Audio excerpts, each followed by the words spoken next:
Mirë, do shkojmë një temë të fundit për emisionin e ditës së sotme. Do të kem të ftuar këtu disa miq të cilët do ta diskutojmë së bashku këtë pjesë. Nis me njëherë me Elda Koçin. Përshëndetje Elda, mirë se vjen. Eja. Po si je më Elda?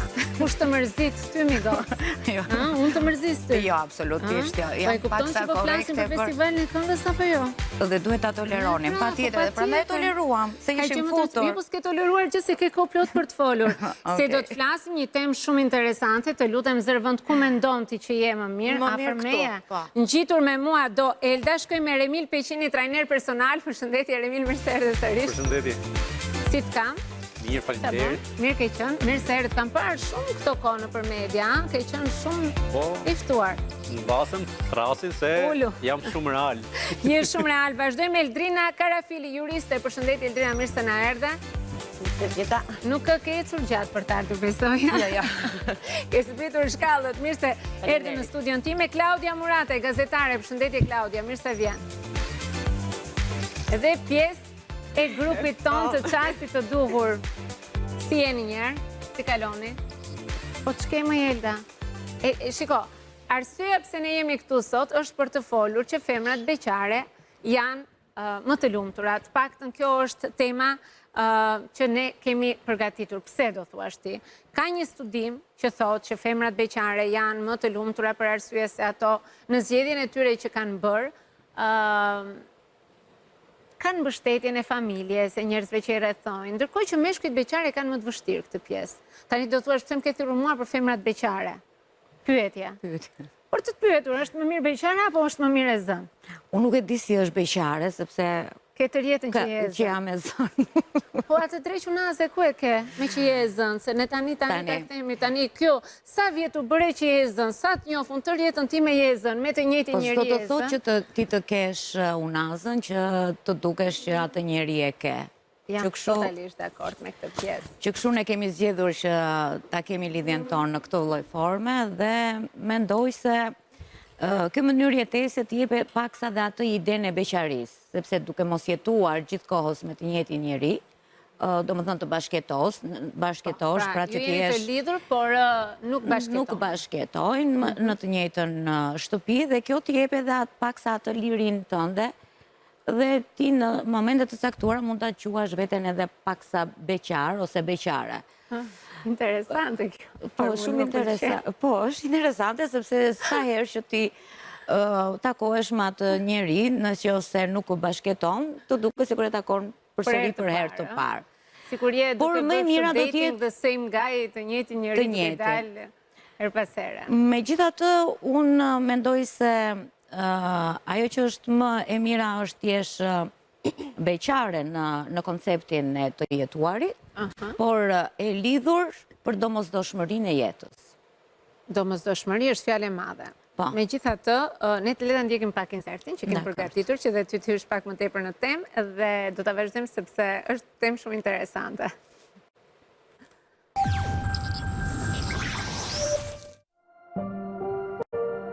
Një studim i realizuar nga University of Toronto ka treguar se gratë beqare në përgjithësi raportojnë më shumë kënaqësi me jetën dhe me statusin e tyre krahasuar me burrat beqar.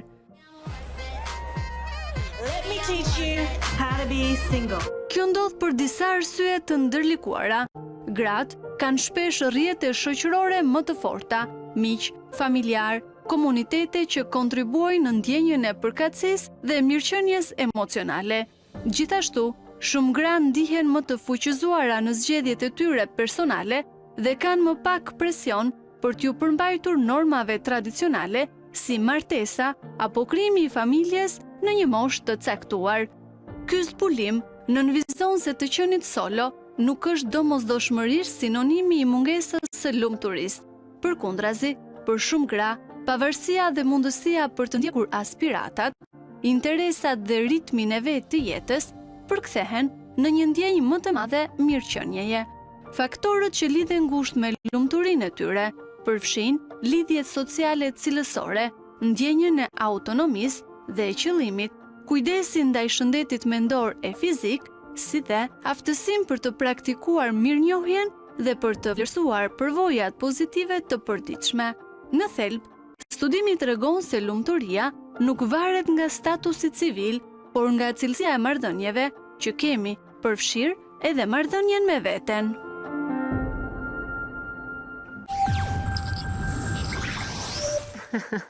Si e përkufizon ti, po themi, lumturinë në të qenit beqar? Atëherë, sot në jetën e përditshme, kur liria promovohet shumë, dilema e të jetuarit vetëm është akoma nuk ka marrë atë formën e saj dhe domethënë has debat. Një femër që të jetë beqare sot e ka mundësinë domethënë dhe lirinë si dhe ligjore për të qenë beqare. Domethënë një femër sot ka punën e saj. Çfarë thot ligjore? Ligjore, pra. Ka punën e saj, mund të ketë një pronë, të gëzojë një pronë, mund të ketë një fëmijë, të vendosi mbi trupin e saj, mbi dëshirat e saj, mbi të ardhmen e saj vetë. Ndërkohë që po të flasim një histori, shumë vite më përpara ose shekuj më përpara, merrni mendime të tjerët për sa i përket për figurën e gruas. Kurse sot, duke i pasur të gjitha këto, ajo është ligjërisht e lirë për të jetuar vetëm, se nuk dua ta përdor fjalën beqare, por për të jetuar vetëm. Po, për të qenë single është më e bukur se sa beqare. Për të jetuar vetëm, për të Për të ketë qenë në vetëm. Dhe nuk është ligji nuk e ndalon këtë gjë, ndërkohë që nëse ligji nuk e ndalon, shoqëria shikon dhe gjykon. Pra Kështu është e vërteta. Domethënë sot, edhe pse ligji nuk të ndalon dhe nuk është domosdoshmërisht femra të ketë nevojë për firmën e një mashkulli për të pasur dinjitetin apo personalitetin e saj, shpeshherë shoqëria gjykon duke thënë asaj iku koha, po ti kur do martohesh, ndërkohë që për mashkullin nuk përdoret. Vazhdon akoma. Përdoret edhe për mashkull tani. E përgjithshme tani, nuk po flas tabu, por nuk përdoret. Përdoret? Për femrën përdoret masivisht, fillojnë që në familje. Fillon Pastaj fillojnë që në familje, fisi, fillojnë gjithë tani, pa po diskutim që po, pa diskutim që po, por unë mendoj që te pyetja kush janë më të lumtur femrat ose meshkujt, unë nuk mendoj që ka të bëjë me gjinin. Unë mendoj që nëse një njeri është në fazën që është duke u kompletuar ose mbase është i kompletuar, dhe e ka shumë të vështirë të gjej partnerin me cilin mund të jetë më mirë, partneri i cili mund ta motivojë për ta shtyr akoma ose më tepër, sepse zakonisht këto lloj njerëzit që kanë një status, mendoj, që kanë çdo gjë në jetë, nuk është se i duhet një pengesë. Ndonjëherë më mirë të kesh një njeri neutral që thjesht nuk do të bëj më keq se ç'je. Çfarë thotë një njeri neutral? Neutral një njeri që nuk përzihet shumë. Janë ca formula të cilat janë në kuptimin që je si kjo marrëdhënia single. Domethënë, është një njeri që nuk futet shumë në punët e tua. E po sa duhet për të arritur atë. Pra kjo marrëdhënia që promovon Elda, që është gjithë jetën me një njeri, por nuk jetojnë në një shtëpi.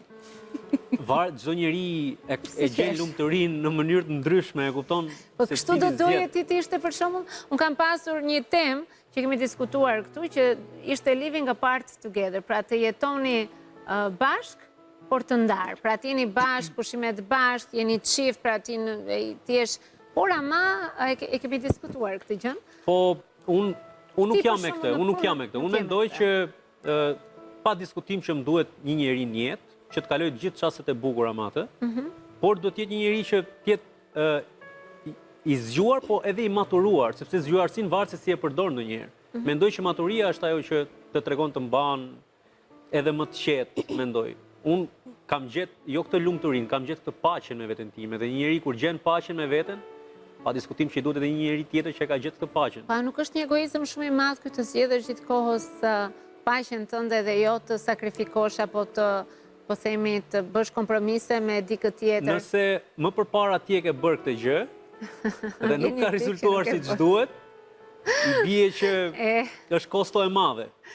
Por pa diskutim që njeriu mendon që gjithmonë ka atë shpresën që mund të gjejë njeriu shpirtin binjak. Megjithatë këtu tema është a jemi të lumtur ne kur jemi beqar për femrat më tepër. Shumë sidomos të Klaudia. Është e vërtetë që ky imazhi i kësaj gruas së lumtur e cila jeton vetëm, ja del vetë, ka një punë të mirë, ka një status shoqëror, ka filluar të bëhet një trend në shoqëri? Unë nuk mendoj që ka filluar të bëhet ende një trend në shoqërinë, sidomos në shoqërinë shqiptare. Këtë e them bazuar edhe në shoqërinë time në fakultet, unë jam studente në vit 4, dhe shoh zakonisht në këto kafet e shkollës, sa aty na bie që ne të diskutojmë më shumë me njëra tjetrën, kryesisht në gocat, dhe akoma e kanë këtë problemin shumë të madh nga familja apo dhe nga shoqëria. Nuk flas më për brezin që ka qenë pra më të rritur apo dhe më të vjetër, po flas edhe për brezin që po rritet. Ende e vuajnë shumë këtë të paturit të një partner. Ndoshta nuk e di pse nga vjen e gjitha kjo, por edhe breza ime është edukuar që shiko ti duhet gjesh dikë, duhet patjetër gjesh dikë, ndërkohë që teksa bëj tek bisedat me shoqërinë time, në vend që të diskutojmë për shembull që ne pas diplomimit çfarë do bëjmë? Pra, ku do shkojmë? A do vazhdojmë avokatin? A do bëjmë një trajnim? A do shkojmë ndoshta jashtë? Do bëjmë një trajnim më cilësor? Jo, një master apo një diçka tjetër. Shumica nga gocat thonë, jo, unë dua të bëj mami, unë dua të martohem, unë dua të krijoj një familje, patjetër. Më Eldrina, po s'ka asgjë thot Eldrina, dhe kjo që jo, nuk ka asgjë, por nuk e bëjnë këtë me dëshirë të plotë, e bëjnë për të qenë ndoshta mendojnë se do të jenë më të lira, e lidhin këtë ndoshta me dua një partner, sepse duke pasur një partner unë mund të dalë më shumë, mund të shkoj në udhëtime, ndoshta mund të jem më e pavarur nga familja, por nuk e kuptojnë që në të vërtet nuk është se do jenë më të pavarura, do jenë më të pavarura nga mami dhe nga babi, po do të vinë këto përgjegjësitë e tjera në familje që patjetër do të të lidhin në një mënyrë ose në një tjetër. Unë mendoj që të jetuarit vetëm është zgjidhja e njeriut, por jo nga rrethanat, është me vedije të plot. Pra jo nga halli. Jo nga halli, do më thënë, se zakonisht kur thonë... Jo se ke ngelur në derë. Po, çfarë ti bën vetëm, është zgjidhja ime. Do më thënë, njeriu absolutisht është mirë të ketë dikën në jetë për të ndarë, por si tha dhe Reni, është mirë që të ketë njeri, derisa gjyshat e njeriu nuk e pse bën një zgjidhje detyrueshme, sepse ti iku mosha, apo të do familja, apo do shoqëria, dhe ti o burra të marrësh një burr për ta pasur, domethënë, në shtëpi mbështetje. Sepse shpeshherë, të paktën nga eksperiencat e mia të avokatisë dhe të proceseve gjyqësore, kanë qenë më shumë problem. Nuk po flas për fare pjesën, po më shumë problem as në ndim nuk u kanë ardhur shpeshherë grave në shtëpi, ta cilët i kërkojnë aq shumë dhe për të cilët sakrifikojnë. Por thjesht domethënë vegetonin më mirë mos e kishte. Që kështu dhe ishte më e lumtur. E mira, domethënë, e mira është që njeriu po ka paqen dhe qetësinë në veten e vet, me partner, pa partner, domethënë është i lumtur. Personalisht e kam gjetur. Si e ke gjetur? Të lutem, unë e kam shumë të rëndësishme të këtë formulën, se si një njeri me të vërtet qohet një ditë në mëngjes, se tani ne jemi dhe të shumë të impresionuar nga media, marrëdhënie perfekte, mënyra se si ti duhet sillesh kur dikush nuk të jep atë që... Pra, kemi shumë postulate, por në të vërtet, nga ana jote personale. Po, unë flas deri në këtë moment, sepse unë jam e hapur, domethënë, sot kjo është ajo që ka ndryshuar, nëse më përpara i kike mosha për të martuar ose për të gjetur një partner, sot mund ta gjetë 70 vjeç, 60 vjeç, nuk ka asnjë lloj problemi, aty kur zemra ta bën bamb. Domethënë, deri në këtë moment, unë kam gjetur një paqe me veten time. Është jo se nuk kam dashur, s'ka funksionuar ndoshta lidhjet, por nuk mund të bëj domethënë një zgjidhje vetëm thjesht se miku mosha të marr këtë partner apo se ta pranoj. Kam dhe unë ato limitet e mia, bëj shumë për familjen, deri në pikën kur nuk më lën të dal nga karakteri im. Domethënë, unë jam një femër e fortë, vita më ka treguar, më ka përballur me shumë gjëra, ndoshta edhe nga familja, sepse familje vërtet është ajo që ti krijon. Por familje është dhe ajo që ty ka lindur dhe të krijuar. Dhe ndonjëherë disa njerëz janë predispozuar që familja e tyre është të rinë me ata të cilët i kanë sjellë në jetë. Dhe për mua kjo deri në këtë moment, domethënë, është një zgjedhje e imja. Unë preferoj më mirë të kujdesem për prindrit e mi, se sa thjesht domethënë të mbush ditën me dikë që nuk më plotëson, dhe në fund të ditës ose në fund të asaj marrëdhënie nuk më ka asnjë gjë. Mund t'i mbash dhe të dyja, të mbash dhe të dashurin, mund të mbash edhe familjen. Jo, nuk po flas për të krijuar familje, thua. Unë flas në konceptin e krijimit të familjes. Se të dashurin... Në aspektin që kam familje, pra pa familje nuk jam dhe këtë po thot, nuk e ndjej veten që jam njëri që jam i paplotësuar, se nuk kam një familje. Por që nuk më duhet një firmë, duke qenë të juriste, nuk më duhet një firmë, apo një akt të vetë para bashki, para kryetarit bashkisë, që të quhem domethënë të krijoj familje dhe të krijoj dignitetin tim. Remi, në punën tënde, me siguri që takon shumë zonja dhe vajza të cilat kujdesen për veten e tyre. Nëse ato janë single, pra po themi, nuk janë të angazhuara, a kujdesen më shumë për veten e tyre, janë më të motivuara, janë më sistematike, kanë më tepër respekt për trupin e tyre, se sa të tjera që mund të jenë në marrëdhënie, në angazhime, në...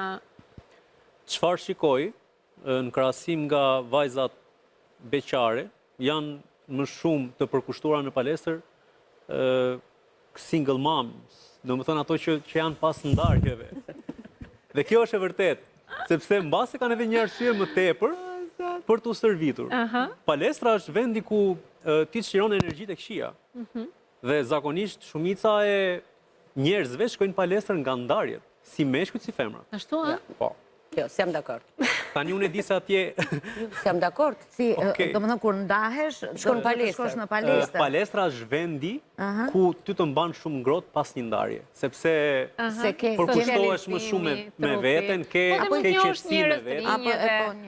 Edhe socializohesh, edhe sido që tjetë, pra kalon një dramë personale. Kalon kohë me veten, domethënë ti bëhesh akoma dhe më i fortë, mendërisht, jo vetëm fizikisht. Palestra nuk është vetëm një gjë fizike, është më shumë mendore. Por po thoja që nga ato që përkushtohen më shumë janë këto single moms. Ka shumë single moms të fundmi? Vitet e fundit shumë. Shumë ka.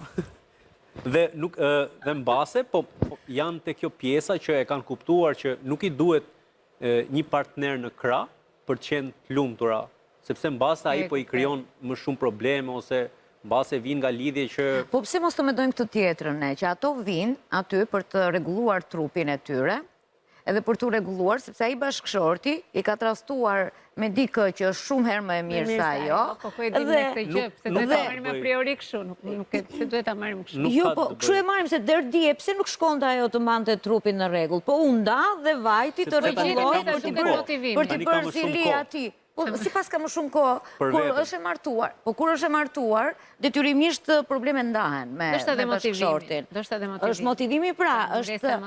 Prandaj them që problemi i burrave beqar dhe vajzave beqare, unë them që burrat beqar janë shumë herë më të lumtur kur divorcohen se kur ndahen, kur kanë këtë lloj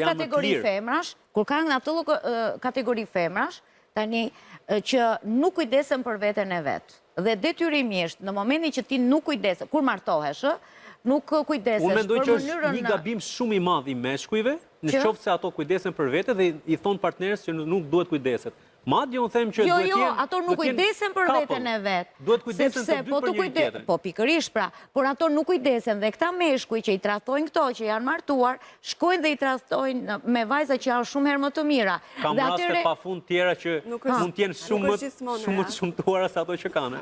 Kështu që mos i futemi atij debatit. Më plasë një situatë që nuk ka lidhje me këtë, por unë Atëherë, meqense nuk isha dakord vetëm për këtë pjesë që thotë Remi, që thotë vetë shkojnë vetëm nënat beqare.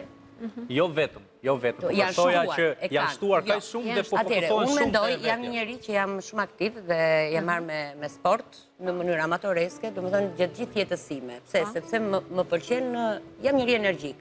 Jam marrë me hiking, jam marrë me volleyball dhe kam 12 vite që bëj palestër rregullisht, me dëmtime, kur kam pasur dëmtime.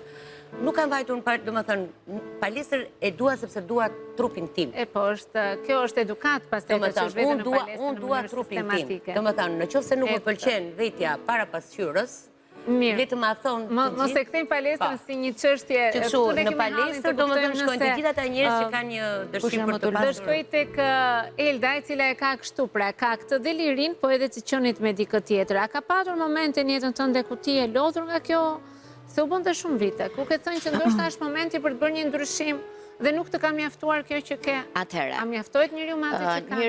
Njeriu fillon dhe bën kompromise në momentin që dëshiron që atë që ka përballë, duke i parë kushtet në të cilat jetojnë të dyja palët, për të mos humbur përfundimisht, detyron dhe bën një zgjedhje të tillë. Lind pyetja, pse? Qa janë të kushtet, pra si ti me këtë, se njerëzit... Ku se cili dëshiron këtë lirin e vetë, pra që t'jetoj në familjet e veta, si që tha edhe Eldrina, që sa të kemi prindrit gjallë, ndoshta ne duhet jemi përgjegjës të dyja palët për prindrit tanë, dhe pastaj të përfundojmë dhe të kryojmë atë familjen tonë. Po mirë, po kjo qenja pak kështu beqar në thonjza, sepse ju jeni bashkë, po jeni a krijon ndonjëherë keq kuptime, situata të cilat jo të gjithë i kuptojnë, jo ju nuk i përjetoni mirë, se por nuk jeton në një shtëpi dhe je me dikë prapë, mendoj unë që ka një... Dashurit e mëdha, mendoj unë që kanë sfida shumë të mëdha. Kjo vajzë këtu. Dhe me që se ne i kemi kaluar të gjitha dallgët, dhe përfundimisht unë nuk jam beqare, dhe sot e kësaj dite më të drejtë. Atëherë, le të pyes Eldën, ke sakrifikuar ti për këtë gjë, Elda? Mendoj që për shkak se do njëri shumë, i ke dhënë atij tërë lirinë e botës, dhe kjo që ndonjëherë mund të të ketë bërë edhe të palumtur, por prap e ke bërë në emër të dashurisë. Kushdo që ti ishte, jo ai që është, unë do ta bëja këtë. Por, jetoj se ti jo, dhe mund të, jo, edhe pse mund të jetë një ish, mund të jetë një është, unë përsëri të njëjtën sakrificë do bëja. Do ta bëja. Nuk mërzitesh kur? Nuk mërzitem, jo. Kur kam adrenalinën e dashurisë, kushdo partner që të kem në krah, unë do ta bëja gjithë jetën. Remi, po ti do të kishe zgjedhur më mirë beqar apo të bëj një sakrificë kaq madhore sa ç'po bën Elda? Në emër dashurisë, siç e tha ajo, do e bëja. Do e bëj edhe ti. Çdo gjë bëhet në emër dashurisë. Në qoftë se janë të dy në të njëjtën dashuri. Në qoftë se peshorja është e njëjtë. Qoftë se peshorja është e njëjtë, po ku është kjo peshorja gjithmonë e njëjtë? Eldrina. Gjithmonë njëri do doj më shumë. Ne simbol peshoren që e kemi në ekuilibër, kemi në drejtësisë dhe e gjejmë në mënyrën tonë drejtësinë. Ashtu, a? Po. Ti do të sakrifikoje, se nuk më duket shumë pak natyrë që mund të... Jo, absolutisht, për dashurin do sakrifikoja gjithçka, po atëherë kur do më ktheje e njëjta dashuri. Do kishte dashuri dhe nga pala tjetër. Në qoftë se nuk do kishte... Është e matshme kjo. E matshme, arrin ta ndjesh. Do më thënë, arrin ta ndjesh, nuk ka matje që po themi është kaq apo kaq, por arrin ta ndjesh. Do më thënë, qoftë se një njeri të do, arrin ta ndjesh. Mund të jenë edhe gjeste shumë të vogla, ose edhe sakrifica më të vogla të atij, që për ty kanë shumë kuptim. Por, qoftë vjen, po, bujrum. Klaudia e bukur, ty si të kemi? Single? Jo, single. Single, a? Single. Asin gjë kështu në horizont? Jo. Ose kur të vinë të thoshte shiko, ti vërtet po studion, po unë mendoj që duhet të jetë një familje, të kem fëmijë, të kem do i që ti dorë nga të qenit kjo vajza që po studion, që po diplomohet, që ka vendosur një qëllim për veten e saj. Jo, nuk do ta pranoja. E di pse?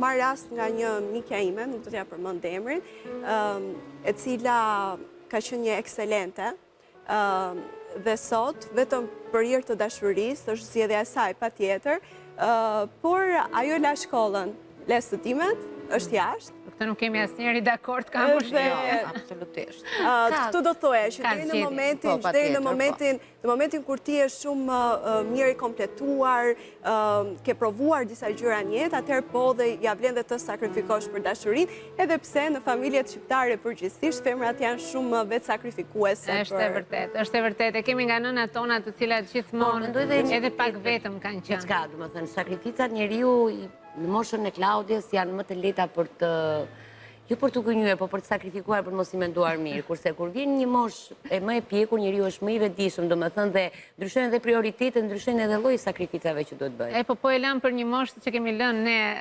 bovakia dhe nuk na vjen fare, kështu që le ti lëm të goca se mbas janë të lumtura. Absolutisht, se cili ka rëndësi ka njerëzit të jenë të lumtur me atë zgjidhje që kanë bërë. Se mua më erdhi pak për qesh me Remin që pare tha mamat single.